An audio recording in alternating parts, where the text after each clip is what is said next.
கலைஞ்சு போனவங்க, பிரிஞ்சு போனவங்க அப்படின்னு யாருமே என்ன பண்ண முடியாது. ரிட்டர்ன், அதாவது எங்கிருந்து போனாங்களோ அதே இடத்துக்கு திரும்பி வருதுங்கிறது அது ஒரு அசத்தியமான காரியம் இந்த பைபிளில்.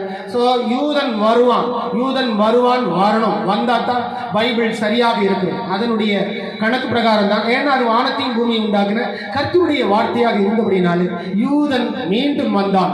இன்றைக்கு நீங்க பாத்தீங்கன்னா எருசலேம் அவருடைய கரங்களில் இருக்கிறது, இஸ்ரேல் நாடு அவர்களுடைய கரங்களில் இருக்கிறது. 2018 வந்த அமெரிக்கன் ஜனாதிபதி ட்ரம்ப் கூட நீங்க பாத்தீங்கன்னா எருசலேம் இஸ்ரேலுடைய தலைநகரம் என்றும் அறிவித்தார்.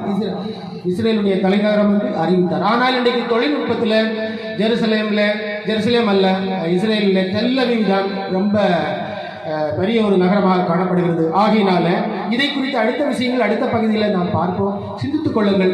இது இயேசு கிறிஸ்துவினுடைய 2ஆம் வருகையினுடைய ஆயத்தமாக இருக்கிறது. பைபிளில் இருக்க அந்த